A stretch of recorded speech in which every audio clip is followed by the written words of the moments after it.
Hello बच्चों, मैं हूं गोपाल पालीवाल, आपका फिजिक्स टीचर। बच्चों, एक बार फिर एक नए क्वेश्चन के साथ। क्वेश्चन जेई मेंस 2025 का क्वेश्चन है बच्चों, लेटेस्ट जो एक साल पहले जो एग्ज़ाम हुआ। क्वेश्चन बच्चों रोटेशनल डायनेमिक्स से रिलेटेड क्वेश्चन है। क्वेश्चन में दिया हुआ है a force of 49 Newton acts tangentially at the highest point of A sphere. बच्चों ये स्फीयर है और इसके हाईएस्ट पॉइंट के ऊपर एक टेंजेंशियल डायरेक्शन में 49 न्यूटन का एक फोर्स अप्लाइड है बच्चों। इस स्फीयर का मास 20 kg है बच्चों। कितना kg है? 20 kg। और kept on a rough horizontal plane, एक रफ सरफेस के ऊपर रखा हुआ है। If the sphere rolls without slipping then the acceleration of the centre of mass of the sphere is. अब ये स्फीयर रोल कर रहा है बच्चों, विदाउट स्लिपिंग रोल कर रहा है, मतलब रोलिंग मोशन कर रहा है, करेक्ट।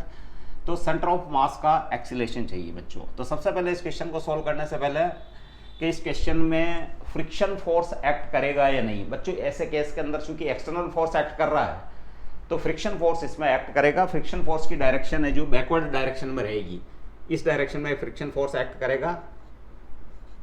लेट ये स्मॉल एफ है। क्यों? क्योंकि एक्सटर्नल फोर्स जब लगता है बच्चों तो रोलिंग मोशन को सपोर्ट करने के लिए फ्रिक्शन फोर्स अपोजिट डायरेक्शन में जरूर लगता है बच्चों, करेक्ट। रोलिंग मोशन को सपोर्ट करने के लिए तो since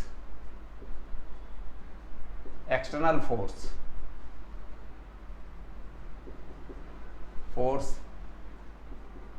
acting implies friction force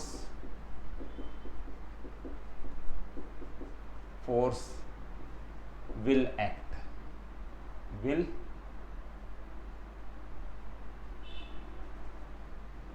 friction force will act। Friction force act करेगा और उसकी डायरेक्शन बैकवर्ड डायरेक्शन में होगी, स्फीयर होगी। अब बच्चों इस पॉइंट को ओ ले लें और सेंटर लेट सी है बच्चों, करेक्ट। तो बच्चों फ्रिक्शन फोर्स की वैल्यू फाइंड कर हमारे पास नहीं है, अननोन है फ्रिक्शन फोर्स। तो हम क्या करते हैं, ओ के रेस्पेक्ट में टॉर्क फाइंड कर लेते हैं, क्योंकि हमको क्या चाहिए कि सेंटर ऑफ मास का एक्सीलरेशन चाहिए, करेक्ट। सेंटर ऑफ मास का एक्सीलरेशन चाहिए। तो ऐसे केसेस में सबसे पहले torque equal to I alpha वाली कंडीशन हम अप्लाई करेंगे। तो taking torque about O, bottom most point. कौन सा पॉइंट है बच्चों? बॉटम मोस्ट पॉइंट,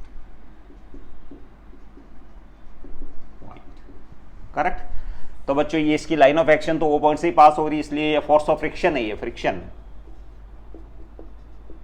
तो फ्रिक्शन फोर्स का टॉर्क तो 0 हो जाएगा। इसका रहेगा बच्चों एफ, आर क्रॉस एफ। तो आर की जगह ये 2r हो जाएगा बच्चों, यहां से यहां तक ये 2r, और इसकी डायरेक्शन अपवर्ड्स रहेगी बच्चों, और ये 90 डिग्री का एंगल। और आर क्रॉस एफ की डायरेक्शन डाउनवर्ड रहेगी बच्चों। कैसी रहेगी? डाउनवर्ड डायरेक्शन में आर क्रॉस एफ की डायरेक्शन रहेगी, यानी torque perpendicular to the plane of board downward direction में एक्ट करेगा, करेक्ट। तो torque equals to R cross F. तो यहां हो जाएगा बच्चों आर क्रॉस एफ। तो इसका डायरेक्ट मैग्नीट्यूड फाइंड कर लें हम, तो 2r इंटू एफ, दोनों की डायरेक्शन के बीच में एंगल 90 डिग्री है, और I alpha, torque equals to I alpha. किसके रेस्पेक्ट में है ये? अबाउट ओ है ये, about O. Moment of inertia भी अबाउट ओ है, और अल्फा एंगुलर एक्सीलरेशन है, एंगुलर एक्सीलरेशन।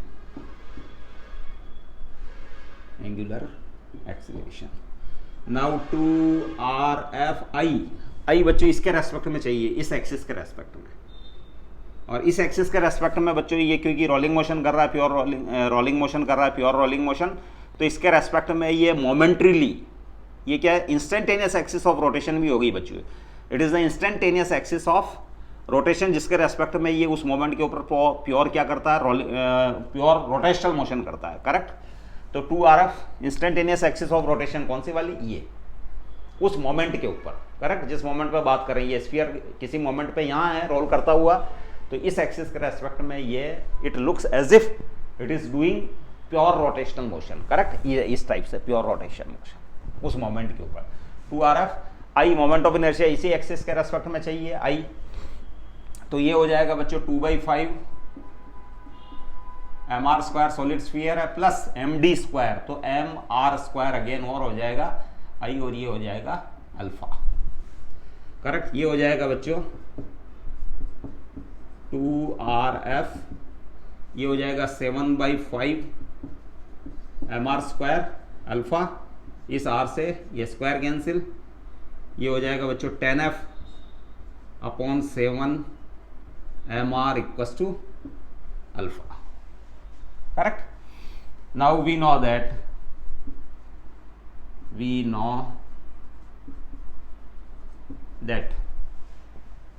ACM, इसका सेंटर ऑफ मास का एक्सेलरेशन ACM हो जाएगा बच्चों अल्फा क्रॉस आर, क्योंकि उस आर ये हो जाएगा बच्चों अल्फा क्रॉस आर, क्योंकि इस मोमेंट के ऊपर मैंने बताया ना ये इंस्टेंटेनियस एक्सिस ऑफ रोटेशन है, तो इस मोमेंट के ऊपर it looks as if it is doing pure rotational motion about this bottom most point. Correct, उस मोमेंट के ऊपर। तो ये हो जाएगा ACM equals to alpha R, implies ACM equals to alpha R. तो ये अल्फा और ये आर उधर चला गया, तो 10F/7m, 10F/7m हो गया बच्चों, m r अल्फा, अल्फा और अल्फा आर हो गया, और alpha R is ACM। Correct.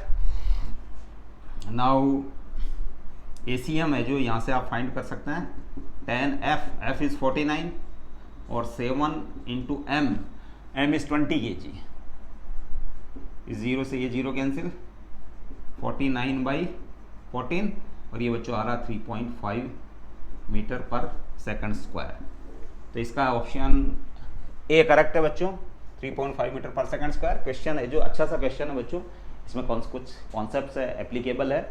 सबसे पहले तो ये आपको हमेशा दिमाग में रहना चाहिए कि ये फोर्स अननोन है, तो you should try to find torque about this point, जिससे क्या हो जाएगा, इसका टॉर्क कैंसिल हो जाएगा, तो ये रोल में नहीं रहेगा इस क्वेश्चन के अंदर, small F, that is force of friction.